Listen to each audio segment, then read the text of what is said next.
Hi friends, welcome to Vanthika designer. இந்த வீடியோவில் பார்த்தீங்கன்னா ஒரு ஸ்லீவ் டிசைன் தான் பார்க்க போகிறோம். இது வந்து நான் பிளெயின் ப்ளவுஸ், ஃபுல் வாயில் ப்ளவுஸ் இருக்குது பார்த்தீங்களா, அந்த ஸ்லீவில் சாரீலேருந்து கிளாத் வந்து நான் கட் பண்ணி எடுத்து வச்சுருக்கேன். அதை வச்சு தான் நம்ம வந்து ஸ்லீவ் வந்து டிசைன் பண்ண போகிறோம். ஸ்லீவ் வந்து பார்த்திங்க அப்படின்னா நம்ம நார்மலாக வந்து லாங் ஸ்லீவ் போடுவோம் பார்த்தீங்களா, அந்த மெத்தட் தான் எடுத்திருக்கேன். நீங்கள் ஷார்ட் ஸ்லீவாக இருந்தாலும் நீங்கள் இதே மெத்தட்லேயே வந்து ட்ரை பண்ணலாம். இப்போ ஸ்லீவோட உயரம் வந்து ரெடி அளவு வந்து நமக்கு இப்போ 9 இன்ச்சு 9.5 இன்ச்சு வேணும் அப்படின்னா எக்ஸ்ட்ரா வந்து ஒரு 1/2 இன்ச் வந்து தையலுக்காக எடுத்துக்கணும். நம்ம ஸ்லீவ் வந்து சென்டரில் எடுத்து ஜாயின் பண்ணுவோம். ஸோ அதுக்காக இப்போ பார்த்தீங்கன்னா மேலேருந்து கீழே வரைக்கும் பார்த்தீங்கன்னா நான் 10.5 இன்ச்சு வந்து உயரம் வந்து எடுத்திருக்கேன். சரிங்களா?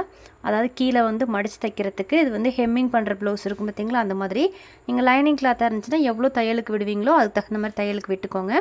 இப்போ கீழே தையலுக்கு மேலே தையலுக்காக விட்டுருக்கோம் பார்த்தீங்களா, அதுக்கு மேலே ஒரு 3 இன்ச்சு நான் மார்க் பண்ணியிருக்கேன் பாருங்கள். 3 இன்ச்சில் மார்க் பண்ணியிருக்கேன். உங்களுக்கு அந்த அகலம் எந்த இடத்துல வேணுமோ அந்த உயரத்தில் மார்க் பண்ணிக்கோங்க.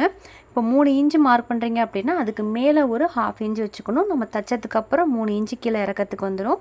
அது ஸ்லீவோட ஆம் ஹோல் ரவுண்ட் எல்லாமே நமக்கு என்ன அளவு இருக்குமோ சேம் அதே மெத்தடு தான். அப்புறம் ஸ்லீவ்லேருந்து சென்டர்லேருந்து நான் ஒரு 4 இன்ச் அளவுக்கு அகலம் வந்து வச்சுக்கிறேன். இந்த 4 இன்ச்சையும் அந்த மேலே மார்க் பண்ண 3.5 இன்ச்சு இருக்குது பார்த்தீங்களா, அதையும் வந்து நான் ஒரு கோடு போட்டுக்கிறேன். இப்போ இந்த கிளாத்தை வந்து நான் அப்படியே வந்து இப்போ நான் கட் பண்ணி எடுத்துக்கிறேன். சரிங்களா? இப்போ இந்த பீஸில் தான் நம்ம வந்து இப்போ டிசைன் பண்ண போகிறோம். இது வந்து நம்ம பஃப் ஸ்லீவ்லேயும் இதே மாதிரி டிசைன் வந்து ஸ்டிச் பண்ணிக்கலாம். இது வந்து பிளெயின் ப்ளவுஸில் சாரீ கிளாத்தை வச்சு கொஞ்சம் கான்ட்ராஸ்ட்டாக இருக்கட்டுமே, டிஃப்ரெண்ட்டாக இருக்கட்டுமே நான் வந்து தைச்சிருக்கேன். இப்போ இதுவே வந்து நீங்கள் பஃப் ஸ்லீவு இல்லை சென்டரில் மட்டும் ஃப்ளீட் வைக்கிற மாதிரி இல்லை மடிப்பாக வைக்கிற பஃப் ஸ்லீவு இது மாதிரி எது வேணாலும் நீங்கள் ட்ரை பண்ணிக்கலாம். உங்களுக்கு மெட்டீரியலுக்கு தகுந்த மாதிரி நீங்கள் வந்து டிசைன் சூஸ் பண்ணிக்கலாம். நான் சாரீலேருந்து கொஞ்சமாக தான் கிளாத் வந்து கட் பண்ணி எடுத்து வச்சுருக்கேன். இப்போ நமக்கு தேவைப்படுறது வந்து ஒரு பேப்பர் வந்து நம்ம எடுத்துக்கணும். நீங்கள் எந்த பேப்பர் வேணாலும் எடுத்துக்கலாம். ஏன்னா சாரீ கிளாத்துங்கும் போது நம்ம பேப்பரில் வச்சு வந்து தைக்குவோம். நம்ம உள்ளே வந்து லைனிங் கொடுக்க மாட்டோம். அந்த சாரீ கிளாத்து பீஸில் நான் லைனிங் கொடுக்கல. உங்களுக்கு லைனிங் கொடுக்கணும் அப்படின்னா நீங்கள் லைனிங் வந்து உள்ளுக்குள்ளே கொடுத்துக்கோங்க. அப்போ வந்து உங்களுக்கு பேப்பர் வந்து தேவைப்படாது. நம்ம கட் பண்ணி எடுத்துருக்கோம் பார்த்தீங்களா அந்த வி ஷேப்பில், அந்த ஷேப்பை அப்படியே வச்சுட்டு பேப்பரில் நான் அப்படியே சுற்றிலும் வந்து ஒரு 1/2 இன்ச்சு இருக்கிற மாதிரி கட் பண்ணி எடுத்துக்கிறேன். அந்த 1/2 இன்ச்சுங்கிறது தான் நமக்கு தையலுக்காக விடுறது. கம்பல்சரி அந்த 1/2 இன்ச்சை வந்து விட்டுருங்க, மறந்துடக்கூடாது. இப்போ 2 ஸ்லீவுக்குமே நான் வந்து சாரீலேருந்து நான் கட் பண்ணி எடுத்து வச்சுருக்கேன். ஸோ நீங்கள் எதுவுமே பண்ண வேணாம். அப்படியே இந்த பேப்பரை வந்து கரெக்டாக வச்சுட்டு அந்த பேப்பர் மேலே அப்படியே அந்த கிளாத்தை வச்சு அப்படியே தைக்க போகிறோம், அவ்வளோதான். இது பஃப் ஸ்லீவாக இருக்குது அப்படின்னா அந்த மேலே வந்து ஷோல்டர்கிட்ட ஒரு 2-3 ஃப்ளீட் வைக்கிற மாதிரி இருக்கீங்க அப்படின்னா அதுக்கு தகுந்த மாதிரி ஸ்லீவ் வந்து பஃப் ஸ்லீவுக்கு வந்து கட் பண்ணிக்கணும்.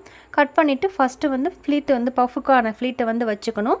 வச்சதுக்கப்புறம் இந்த பேப்பரில் வச்சு அதை ட்ராயிங் கட் பண்ணி வச்சுருக்கோம் பார்த்தீங்களா, அதில் வந்து நம்ம தைக்கணும். இப்போ நான் சிம்பிளாக வந்து நார்மல் பிளெயின் ப்ளவுஸில் தான் வந்து தைக்கிறேன். பஃப்லாம் எதுவும் வைக்கல. அப்படியே வந்து அந்த பேப்பரோட கட்டிங்கை அப்படியே வந்து நான் சாரீ கிளாத்தில் வச்சு ஸ்டிச் பண்ணுறேன், அவ்வளோதான். நீங்கள் லைனிங் கொடுத்துக்கிறீங்க அப்படின்னா நீங்கள் லைனிங் கொடுக்கும்போது நமக்கு பேப்பர் வந்து தேவைப்படாது. நான் இந்த கிளாத்து வந்து லைனிங் வந்து உள்ளுக்குள்ளே கொடுக்கல. லைனிங் இல்லாததுனால நான் பேப்பர் வந்து யூஸ் பண்ணுறேன்.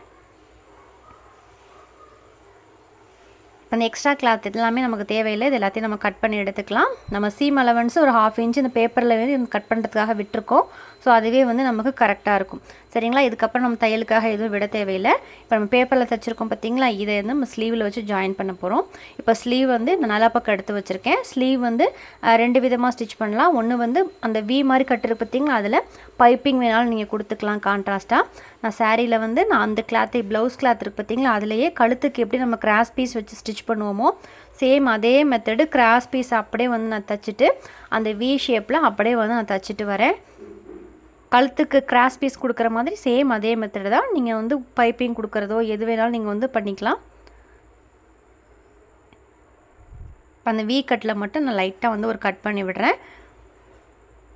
இப்போ அந்த கார்னர் இருக்குது பார்த்தீங்களா, அந்த குட்டி குட்டியாக ஒரு அறுக்காத் பண்ணிட்டோம் அப்படின்னா நமக்கு டேர்ன் பண்ணுறதுக்கு ஈஸியாக இருக்கும். நம்ம லைனிங் ப்ளவுஸ்னால் அப்படியே திருப்பிக்கலாம்.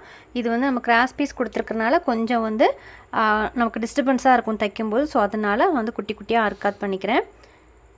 இப்போ இந்த ஓரத்தில் நம்ம கழுத்துக்கு எப்படி கிராஸ் பீஸ் வச்சு தைப்போமோ அந்த ஓரத்தில் அப்படியே வந்து ஒரு தையல் வந்து போட்டுக்கிறேன். படிமான தையல் வந்து பார்த்திங்கன்னா கிராஸ் பீஸ் கொடுத்துருக்கோம் பார்த்தீங்களா, அந்த கிராஸ் பீஸில் தான் நான் வந்து அந்த படிமான தையல் வந்து நான் போட்டுட்ருக்கேன். ஸ்லீவ் கிளாத்தில் விழக்கூடாது. இப்போ அது அப்படியே வந்து நம்ம ராங் சைடாக வந்து திருப்பி விட்டணும். லாங் சைடாக திருப்பிட்டோம் அப்படின்னா நமக்கு படிமான தையல் வந்து போட தேவையில்லை. இல்லை அப்படின்னா நீங்கள் வந்து இன்னும் கிளாத்தை வச்சு நம்ம மேலே வச்சு தைக்க போகிறோம். ஸோ அதனால் நமக்கு இன்னொரு தையல் போடணும்னு அவசியம் இல்லை. உங்களுக்கு நான் போட்டு காட்டுறேன் பாருங்கள். இந்த ஓரத்துலேயே வந்து ஒரு தையல் வந்து நீங்கள் போட்டுக்கோங்க. இல்லை அப்படின்னா நீங்கள் டேரெக்டாக அப்படியே கூட நீங்கள் ஜாயின் பண்ணிக்கலாம். அதனால் எந்த ப்ராப்ளமும் இல்லை. இப்போ இந்த ஓரத்தில் தையல் வந்து நான் போட்டிருக்கேன். நம்ம கழுத்துக்கு எப்படி தப்போமோ சேம் அதே மெத்தடில் தான் இப்போ நான் வந்து ஸ்டிச் பண்ணுறேன். அந்த எக்ஸ்ட்ரா கிளாத்தெல்லாம் கட் பண்ணிவிட்டு இந்த வீ கட்டு சென்டரில் ஓப்பன் இருக்குது பார்த்திங்களா, அதில் வந்து நம்ம பேப்பரில் வச்சு சாரீ கிளாத் வச்சு ஸ்டிச் பண்ணோம் பார்த்திங்களா. ஸோ அதை வச்சு இப்போ ஸ்டிச் பண்ண போகிறோம். இப்போ ராங் சைடும் பாருங்கள், நமக்கு ஃபினிஷிங் வந்து கழுத்து கிராஸ் பீஸ் மாதிரியே கரெக்டாக இருக்கும். இப்போ இந்த பேப்பரில் வந்து சென்டராக வந்து அர்க்காத் பண்ணிக்கிறேன். ஸ்லீவோட சென்டரை வந்து அர்க்காத் பண்ணிக்கணும். அந்த ஸ்லீவோட சென்டரையும் கீழே அந்த வி ஷேப் இருக்குது பார்த்திங்களா, அந்த வி ஷேப்பும் கரெக்டாக சென்டரில் இருக்கணும். இல்லைனா வந்து ஷேப் வந்து மாறிடும், ஸ்லீவ் வந்து திருகுன மாதிரி இருக்கும். இப்போ நான் உங்களுக்கு கிளாத்தில் கட் பண்ணதுக்கு வெளியில் சுற்றிலும் வந்து ஒரு 1/2 இன்ச் இருக்கிற மாதிரி தான் நான் வந்து விட்டுருக்கேன். மறந்துடாமல் அதை வச்சுக்கோங்க. இப்போ இது மேலே வச்சுட்டு நான் வந்து குண்டூசி வச்சு நான் பின் பண்ணிக்கிறேன். ஏன்னா சென்டர் வந்து மாறி போயிடும் அப்படிங்கிறதுக்காக. கீழே வந்து அந்த வீ கட்டில் இருக்கிற சென்டரை மட்டும் கரெக்டாக பார்த்துக்கோங்க. வச்சுட்டு ஃபஸ்ட்டு அந்த இடத்துல வந்து நம்ம பின் பண்ணிக்கணும். பின் பண்ணிட்டோம் அப்படின்னா நமக்கு துணி வந்து நகராமல் இருக்கும். இப்போ சுற்றிலும் வந்து நான் அப்படியே வந்து பின் பண்ணிக்கிறேன். பின் பண்ணிவிட்டு அதுக்கு மேலே வந்து நான் அப்படியே ஒரு படிமான தையல் வந்து நான் போட்டுக்குவேன். இப்போ இந்த படிமான தையலும் பார்த்திங்கன்னா ஸ்லீவ் கிளாத் இருக்குது பார்த்திங்களா, அந்த பிளெயின் கிளாத்து மேலே ஓரத்தில் தையல் போட்டுட்டு வரேன். நம்ம அந்த பேப்பரில் வச்சு தைச்சது வந்து உள்ளுக்குள்ளே போயிடும்.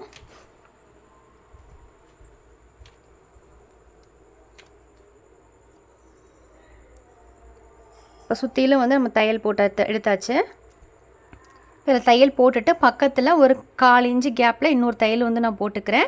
இப்போ இது வந்து நம்ம போட்டோம் அப்படின்னா நம்ம உள்ளுக்குள்ளே கொடுத்துருக்க அந்த சாரீ கிளாத்து வந்து பிசுறு வந்து வெளியே மடிஞ்சு வராமல் கரெக்டாக இருக்கும். நீங்கள் ஓவர்லாக் பண்ணுறதுனால ஓவர்லாக் பண்ணிக்கலாம். இப்போ இந்த பேப்பரை வந்து நம்ம பிச்சு வந்து எடுத்துடலாம். பேப்பர் இனிமேல் தேவையில்லை. பேப்பரை வந்து கிளாத்து கட் பண்ணி எடுத்துக்கலாம். நீங்கள் லைனிங் கிளாத்து கொடுக்குறீங்கன்னா அப்படியே வச்சு ஸ்டிச் பண்ணிக்கலாம். நான் பேப்பருங்கிறனால பேப்பரை வந்து நான் பிச்சு எடுத்துட்டேன்.